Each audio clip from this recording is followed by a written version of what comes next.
హైదరాబాద్ లో హైడ్రా దూకుడు పెంచుతోంది. రాజేంద్ర నగర్ సర్కిల్ పరిధిలోని గగన్ పహాడ్ లో హైడ్రా అధికారులు కూల్చివేతలు చేపడుతున్నారు. అప్పా చెరువు ఎఫ్టీఎల్ నిర్మించినటువంటి BJP corporator Rajendra Nagar BJP అభ్యర్థిగా పోటీ చేసినటువంటి తోకల శ్రీనివాస్ రెడ్డి కట్టాలను కూల్చివేస్తున్నారు ప్రస్తుతం అధికారులు. భారీ పోలీస్ బందోబస్తు మధ్య ఈ కూల్చివేతల ప్రక్రియ కొనసాగుతోంది. ఇక కూల్చివేతల ప్రాంతాన్ని ఇప్పటికే తోకల శ్రీనివాస్ రెడ్డి పరిశీలించారు. గతంలో ఇదే చెరువు కట్ట తెగి 6 మృతి చెందినట్టు తెలుస్తోంది. అక్కడ తోకల శ్రీనివాస్ రెడ్డి ఒక షెడ్ని ఏర్పాటు చేశారు. బహుశా అక్కడ ఎటువంటి కమర్షియల్ యాక్టివిటీ జరుగుతున్నాయో తెలియదు, కానీ ఒక షెడ్ ఏర్పాటు చేశారు. అక్కడికి భారీ బందోబస్తు మధ్య ఆ పోలీస్ అధికారులు వచ్చారు. అప్పా చెరువుని కబ్జా చేసినట్టుగా పక్కా ఆధారాలతో ఇప్పటికే సర్వే పూర్తి చేసిన తర్వాత ఎఫ్టీఎల్ పరిధిలో ఉన్నట్టుగా తెలుస్తోంది. ఎఫ్టీఎల్ పరిధిలో ఉన్నటువంటి అప్పా చెరువుని తిరిగి పునరస్థానాన్ని తీసుకొచ్చేందుకు, పూర్వ వైభవం తీసుకొచ్చేందుకు అధికారులు చర్యలు చేపట్టారు. హైడ్రా దూకుడు పెంచుతోంది. ఇప్పటికే హైడ్రా ఏ రకంగా హైదరాబాద్లో తన యొక్క మార్క్ని క్రియేట్ చేసుకుంది, ఏ రకంగా తిరిగి చెరువులని కుంటల్ని ప్రభుత్వం ఆధీనంలోకి తీసుకొస్తున్న విషయాన్ని చూస్తున్నాం. తాజాగా ముఖ్యమంత్రి రేవంత్ రెడ్డి కూడా ఇంకా ఫుల్ పవర్స్ ఇచ్చే రకంగా ఆయన నిర్ణయం తీసుకున్నారు. ఒక సపరేట్ టీం కూడా హైడ్రాకు సంబంధించి తీసుకోబోతున్నట్టుగా నిర్ణయం తీసుకున్నారు ఆయన. రెవెన్యూ, ఇరిగేషన్, ఇతర పోలీస్, సర్వే డిపార్ట్మెంట్ కూడా హైడ్రాలో ఉండబోతున్నాయి త్వరలో. సో అక్కడ ఎటువంటి భారీ బందోబస్తు ఉందో చూస్తున్నాం మనం. అధికారులు కూడా చేరుకున్నారు. వారితో కొంత తోకల శ్రీనివాస్ రెడ్డి అయితే ఇప్పుడు అక్కడ నిర్మాణాలు కూల్చివేతు జరుగుతుందో వారికి సంబంధించిన కొంతమంది బంధువులు కావచ్చు, ఆయనకు సంబంధించిన వ్యక్తులు కావచ్చు, అక్కడ పోలీసులతో వాగ్వాదాన్ని దిగుతున్నారు. కానీ పోలీసులు మాత్రం ఎట్టి పరిస్థితుల్లో ససేమిరా అంటున్నారు. ఎట్టి పరిస్థితుల్లో కూడా వినేది లేదు, అక్కడ పూర్తిగా అక్రమ కట్టడం కాబట్టి కూల్చివేయడం తప్పనిసరి అంటున్నారు. హైడ్రా ఉక్కుపారం మోపుతూ ఎటువంటి ఆక్రమణలైనా కూడా తొలగించేస్తామంటగా ముందుకు వెళ్తోంది. చాలా క్లియర్గా హైడ్రాకి ఫుల్ పవర్స్ ఇచ్చేసామన్నారు ముఖ్యమంత్రి రేవంత్ రెడ్డి. ఒకసారి అక్కడ ప్రజెంట్ సిచ్యువేషన్ అసలు ఎట్లా ఉంది, అసలు ఎటువంటి నిర్మాణాలు జరుగుతున్నాయి, అక్కడ ఆ నిర్మాణాలకు సంబంధించి ఎటువంటి యాక్టివిటీ జరుగుతున్న ప్రతినిధి దేవిక దగ్గరికి వెళ్తాం. ఎస్ దేవిక, అక్కడ ఎన్ని నిర్మాణాలు ఉన్నాయి, దాంట్లో ఎటువంటి యాక్టివిటీస్ కొనసాగుతున్నాయి?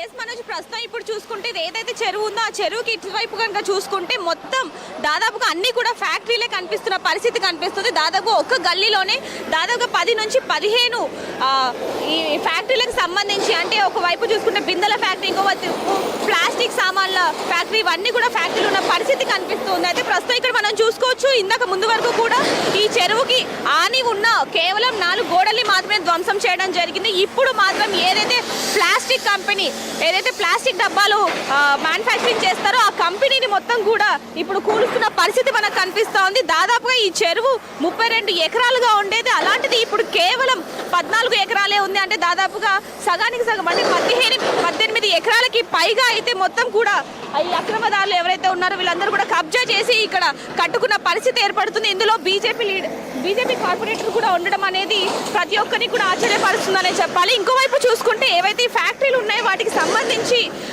యజమానులు లేకపోతే దాంట్లో పనిచేసే వాళ్ళందరూ కూడా ఇందాకే ఇక్కడ ఎవరైతే బందోబస్తుగా వచ్చారో ఇరిగేషన్ ఆఫీసర్స్ కావచ్చు, జిహెచ్ఎంసీ ఆఫీసర్, అలాగే పోలీసులకు అందరికీ కూడా మా ఫ్యాక్టరీ ఏదైతే ఉందో దాన్ని కూల్చకొట్టకండి, మాకు ఇప్పుడే తెలిసింది, మీరు కొంచెం టైం ఇచ్చినా సరే మేము దాంట్లో ఉన్న సామాన్లని మేము బయటికి పెట్టుకునే వాళ్ళం, మీరు అసలు మాకు ఇన్ఫర్మేషన్ కూడా ఇవ్వకుండా ఇక్కడికి వచ్చి ఇప్పుడు వెంటనే కూల్చేస్తామంటే మేము ఏం చేయాలి, మా కొడుకుకి క్యాన్సర్ ఉంది, మా కొడుకుకి ఆరోగ్యం బాగాలేదు, దీని మీదనే మేము బతుకుతున్నాము, మా కొడుకుకి ఆరోగ్యం కూడా దీని మీదనే నయమవుతా ఉంది, ఇప్పుడు మీరు ఇది ఏదైతే మాకు ఉపాధి కలిగిస్తుందో దీన్ని మీరు ఇలా ఈ విధంగా ధ్వంసం చేయడం మాకు చాలా బాధాకరంగా ఉంది, ఖచ్చితంగా దీన్ని చేయకండి అని చెప్పి బీజేపీ కార్పొరేటర్ ఆయనకు సంబంధించిన నిర్మాణాలు కూడా తెలుస్తోంది. సో ఈ నిర్మాణాల్లో ఎంతవరకు ఆయన షేర్ ఉంది, అంటే అక్కడ సుమారుగా చూస్తే చాలా వరకు షెడ్స్ కనబడుతున్నాయి విజువల్స్ మనకి.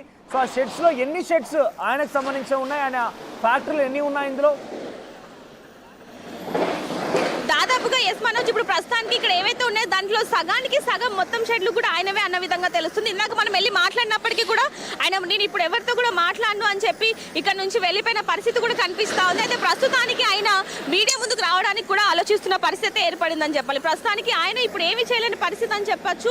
ఇందాక అంటే పొద్దున్న నుంచి కూడా ఆయనకు కూడా సడన్ గా ఇక్కడ నుంచి ఫోన్ రావడంతోనే, అంటే ఇక్కడ ఏవైతే ఆయన ఫ్యాక్టరీకి సంబంధించిన వర్కర్స్ ఉన్నారో వాళ్ళ దగ్గర నుంచి ఫోన్ రావడంతో ఆయన ఇక్కడికి రావడం జరిగింది. జరిగింది. వెంటనే ఇక్కడికి రాగానే అధికారులు వాళ్ళకి చెప్పినప్పటికీ కూడా ఈయన నో అని, అంటే ఇది నిజంగానే అక్రమ కట్టడాలు కాబట్టి, అంటే చెరువుని కబ్జా చేసి కట్టారు కాబట్టి ఆయన కూడా ఏం మాట్లాడిన పరిస్థితి అయితే కనిపించిందని చెప్పాలి. ప్రస్తుతానికి మాత్రం ఇక్కడ ఎన్నైతే షెడ్స్ ఉన్నాయో దాంట్లో ఎన్ని అని చెప్పకుండా సగానికి సగం షెడ్స్ అయితే ఉన్నాయని కూడా మనకు అధికారులు కానీ లేకపోతే ఇందాక మనం మాట్లాడినట్టు వాళ్ళు కూడా చెప్పడం జరిగింది. అయితే ప్రస్తుతానికి మాత్రం ఏవైతే ఉన్నాయో ఇప్పుడు FTL పరిధిలో ఇక్కడ పూర్తిగా ఈ నిర్మాణాలు చేపట్టారు కాబట్టి ఆ చెరువుకు సంబంధించి చూపించే ప్రయత్నం, అంటే ఎంత దూరంలో ఆ నిర్మాణాలు ఉన్నాయి, ఏ రకంగా ఆక్రమించారని బ్రీఫ్ చేసే ప్రయత్నం చేయండి.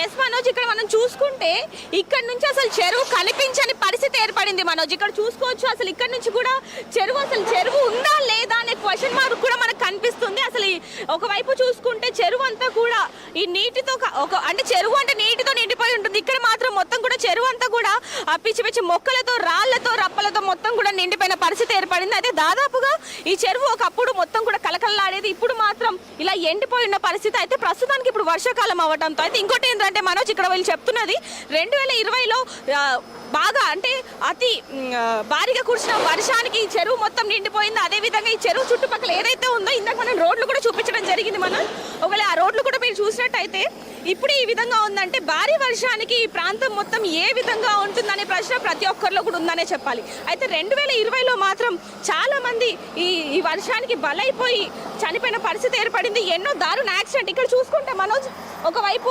యాక్సిడెంట్కి గురైన కారు ఏదైతే ఉందో అది కూడా ఇప్పటికీ కూడా అలాగే ఉంది. దాదాపు ఇక్కడ యాక్సిడెంట్స్ ఎక్కువగా జరుగుతూ ఉంటాయి. అదేవిధంగా కొద్దిపాటి వర్షానికి ఈ ప్రాంతం మొత్తం కూడా నీటితో నిండిపోయి ప్రజలకి ఎంతో ఇబ్బందికరంగా మారిందనేది కూడా మనం చెప్పుకోవచ్చు. ఇక్కడ చూసుకుంటే అసలు రోడ్ అంటే పొద్దున్న నుంచి కురుస్తున్న వర్షానికి ఇప్పుడే ఈ విధంగా మారింది అంటే ఇంకొంచెం గట్టిగా కనుక వర్షం పడితే ఇంక ఈ రోడ్డు ఏ విధంగా ఉంటుంది అనేది మనకి ఒక ప్రశ్నగా వదిలేస్తున్నారు మనోజ్. ఇక్కడ చూసుకోవచ్చు మొత్తం కూడా ఈ రోడ్డే, అంటే ఈ చెరువుకి కేవలం ఒక 100 మీటర్ల ఈ దూరంలోనే ఈ విధంగా ఉంది. అంటే ఇంకా అంటే జనాలున్న ఏదైతే ఇప్పుడు నివాసం ఉంటున్నారో వాళ్ళ ప్లేస్లో కానివ్వండి మొత్తం కూడా అతి దారుణంగా మారిన పరిస్థితి ఏర్పడిందని చెప్పాలి. అయితే దీనికి సంబంధించి అధికారులకు ఎన్నిసార్లు కంప్లైంట్ ఇచ్చినా కూడా ఎవరు పట్టించుకునే పరిస్థితి ఏర్పడిందని చెప్పడం జరుగుతూ ఉంటాయి. మీరు చెప్తున్నట్టుగా వివిధ ఫ్యాక్టరీలు అయితే ఉన్నాయి. సో వాటికి సంబంధించిన వారికి అధికారులు అక్కడ ఓనర్స్ వచ్చారా, చూస్తున్నారా? ఎస్ మనోజ్, మనం ఇందాక చెప్పినట్టుగానే ఏవైతే షెడ్లు ఉన్నాయో దానికి సంబంధించిన ఓనర్స్ అందరూ కూడా ఇక్కడికి చేరుకోవడం జరిగింది. ఒకవైపు కొంతమంది ఇది నిజంగానే అక్రమ కట్టడం కాబట్టి మేమేమి మాట్లాడము అని చెప్పి కొంతమంది చెప్పడం జరుగుతుంది. కానీ కొంతమంది మాత్రం మాకు అసలు తెలియదు. ఇప్పుడు వీళ్ళు పొద్దున్న వచ్చి అధికారులు ఎవరైతే ఉన్నారో ఇరిగేషన్ ఆఫీసర్, GHMC ఆఫీసర్, పోలీసులు ఎవరైతే ఉన్నారో వీళ్ళు చెప్పేంత వరకు కూడా మాకు తెలియదు, మాకు అసలు సమయం కూడా ఇవ్వలేదు అని చెప్పి ఒకవైపు వాళ్ళు కూడా ఆశ్చర్యానికి గురవుతున్న పరిస్థితి కూడా ఏర్పడిందని చెప్పాలి. అయితే ఇప్పుడు షెడ్ కూలుస్తున్నారు దీనికి సంబంధించిన ఓనర్స్ కూడా ఇందాక పోలీసులతో మాట్లాడడం జరిగింది. కానీ వాళ్ళు అంటే ఇది హైడ్రా నుంచి వచ్చిన ఆర్డర్ కాబట్టి మేము కూడా ఏమీ చేయలేమని చెప్పి కూడా వాళ్ళు చెప్పడం జరిగింది. అయితే ఇంతకు ముందు కూడా వీటి మీద కంప్లైంట్ FTL నుంచి ఎంత దూరం వరకు నిర్మాణాలు చేపట్టారు, వాటికి సంబంధించి బ్రీఫ్ చేసే ప్రయత్నం. ఎస్ మనోజ్, ఇప్పుడు మనం చూసుకుంటే కనుక ఇప్పుడు మనం కిందకి వెళ్ళలేని పరిస్థితి కాబట్టి ఇక్కడ నుంచి కనుక చూసుకుంటే ఇక్కడ నుంచి దాదాపుగా ఒక 150 ఇక్కడ చుట్టుపక్కల మొత్తం కూడా చూసుకుంటే కొన్ని సంఖ్యలో అయితే ఇక్కడ ఈ ఫ్యాక్టరీలు ఉన్నట్టుగా తెలుస్తుంది. దాదాపు ఇక్కడ మనం చూడొచ్చు, ఇక్కడ మనకి దూరంగా కనిపిస్తున్నట్టయితే అక్కడ ఈ షెడ్కి సంబంధించిన